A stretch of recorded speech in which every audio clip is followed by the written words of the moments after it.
Бәріне сәлем. Бүгін біз трейдингтегі свечкалардың ашылып жабылуының қаншалықты маңызды екенін түсінетін боламыз. Негізі свечкалардың екі түрі бар, бізде негізі өседі немесе құлайды. Екеуін көрсетеді, екі түрі бар. Сол қаншалықты маңызды екенін түсіндіргенде адамдар түсінікті, қызыл жоғарыдан ашылады, астынан жабылады, жасыл астынан төменгі жақтан ашылып, үстінен жабылады деп айта салады. Негізі ондай оңай емес. Оларды да егер терең ұғынатын болсаңыз, күшті ақпарат береді. Мысалға, қазір мен апталықта тұрмын.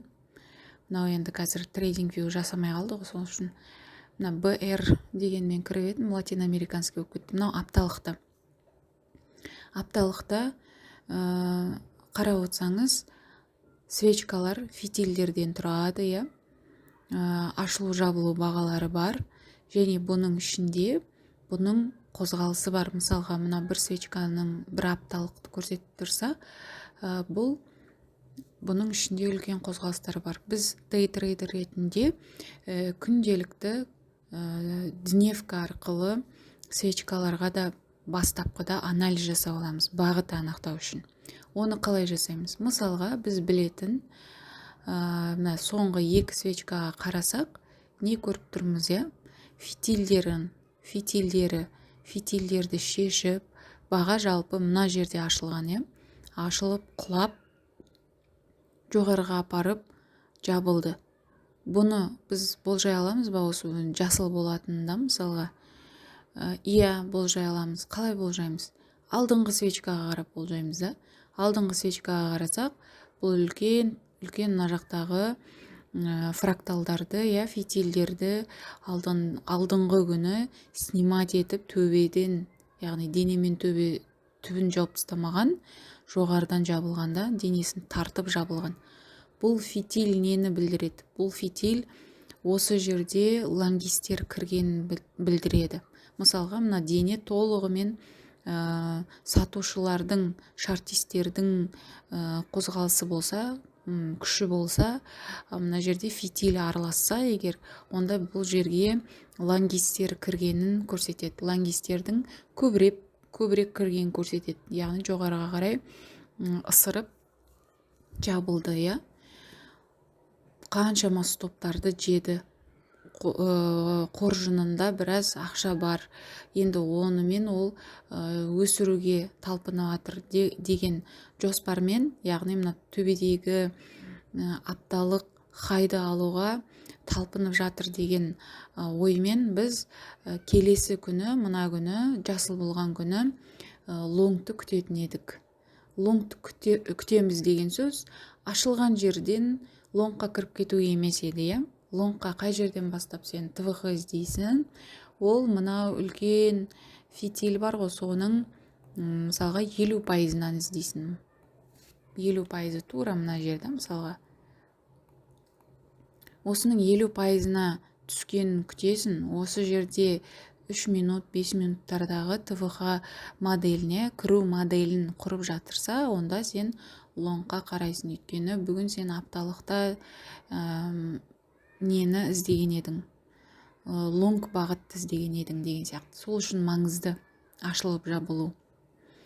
Біз мына жерде кіру моделін бермеген соң 0,5-те, значит, ол құлап кетеді дальше деп, мына соңғы жақтарды көреміз. Соңғы жақтарда кіру моделін беріп атса, онда біз лонгқа кіреміз. Қай жаққа дейін лонгқа кіреміз? Мына жерде кірсек, онда біз мына апталық хайға дейін ұстаймыз, позициямызды.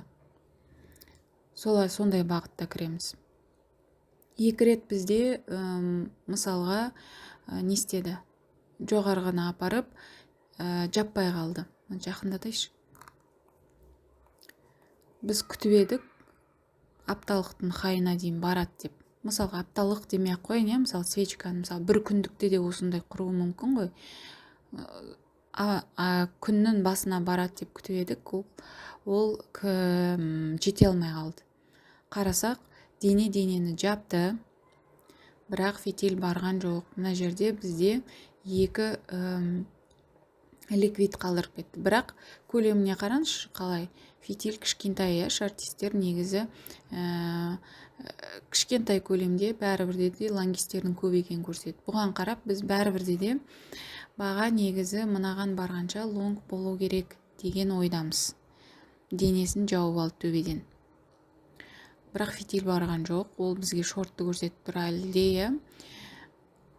Бәрібір лонг кіремін. Ашылған бетте мен лонг іздемеймін. Мынаның орта жағынан іздеймін. Бұл жерде кіру моделін бермесе, немесе кіру моделін берсе де стоп алдым деген сөзді. Мына жерден іздеймін. Осы бағаның жабылуы және келесі бағаның ашылуы. Бұл екеуінің қатар тұруы өте маңызды. Бұл жерде мықты уровеньді береді. Уровень, мысалға СНР сызған кезде де бұл мықты бағаны көрсетеді. Именно мынау ашылу бағасы, мысалы ана жақта көрсетіп тұрады. Ашылу бағасы 4089.04. Бұл жер негізі күшті уровеньді көрсетеді. Егер кіші таймфреймдерде кіріп қарайтын болсаңыз, осы жерден баға міндетті түрде бірнеше рет реакциясын берген болуы мүмкін. Енді баға қарасақ, біз астына дейін барып, мынаның 0.5, мына үлкен фитильдің 0.5-не қайта келді.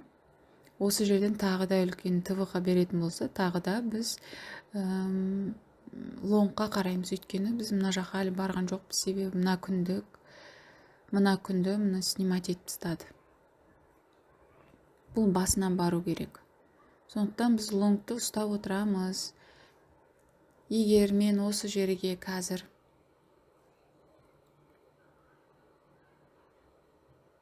келесі күнім бар ма өзі?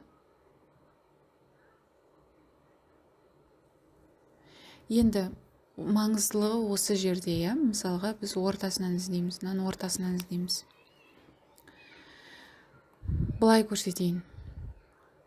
Мына реплеймен кесіп тастап, мына континуар деген. Енді қараңыз да, бір свечканы жібердім. Мына жердің барлығын мына екі жерді денемен жауып кетті. Мен келесі күні не күтемін? Лонг күтем.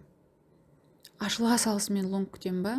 Бағаның қарасаңыз барлық нелерде, свечкаларда асты үстімен фитиль бар. Яғни баға мысалға лонг өсет дегеннің өзінде де құлауы мүмкіндігін көрсетіп отыр. Құлап барып өсуі мүмкін. Өсіп барып құлауы мүмкін деген сияқты. Сондықтан мен лонг күтемін. Бірақ бірінші ол кішігірім құлауы мүмкін. Сосын қайтадан кіші таймфреймдерде 1 минут, 3 минут, 5 минут олар кіру моделін құрауы мүмкін, формация жасауы мүмкін. Жіберіп көрейін. Лонг күтем. Мына осы бағалардан, немесе мынаны 30%-нан лонг болуы мүмкін.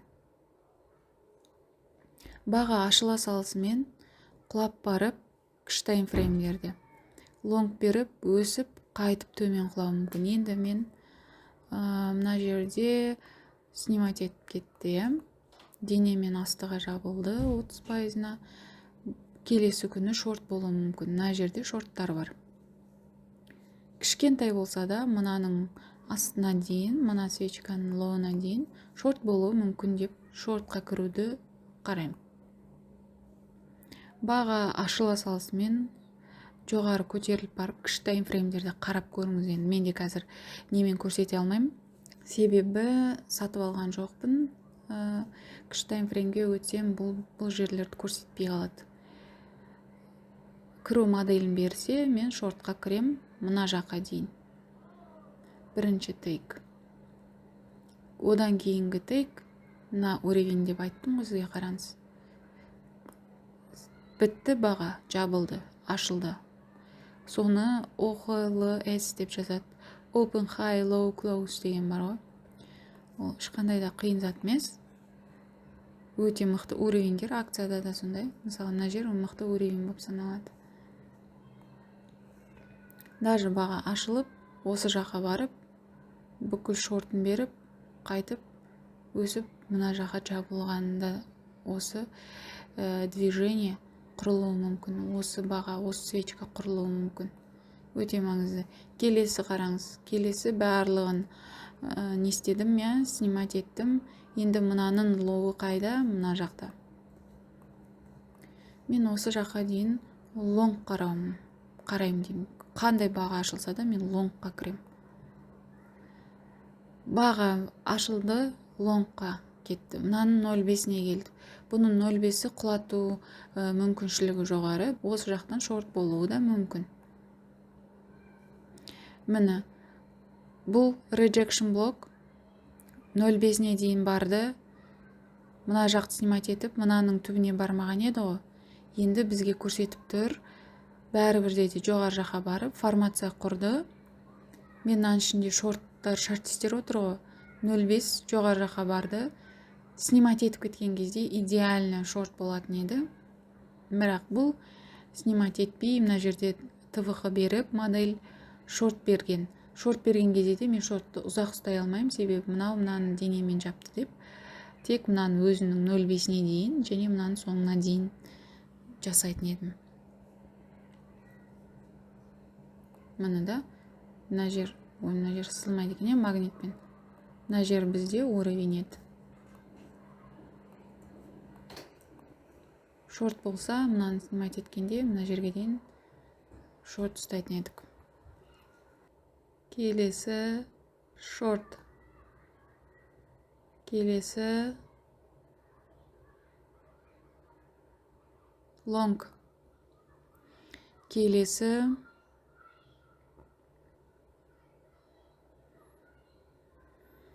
лонг. Келесі лонг. Келесі шорт. Келесі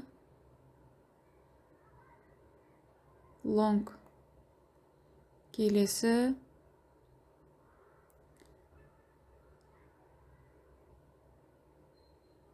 шорт. Келесі лонг. Келесі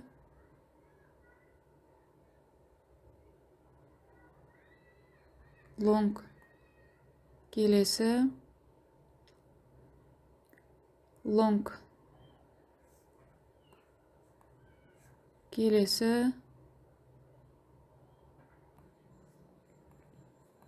Келесі шорт. Келесі 0,5 жапты. Inside бар болып тұр. Long. Self negation болып кетті.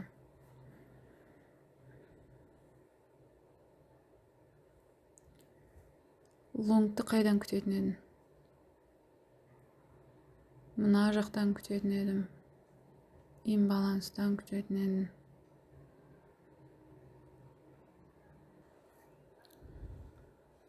Келесі long. Келесі шорт. Келесі мына жерді снимать еткен ба? Жетпей қалған, денемен 0,5-ін жауып тастап, 970 шорт. Келесі long. Келесі шорт. Келесі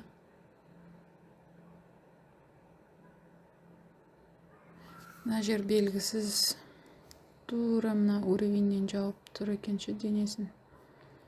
Open қанша? 3288.40. Мынада close 3288.45. Келесі long. Келесі long. Келесі long. Келесі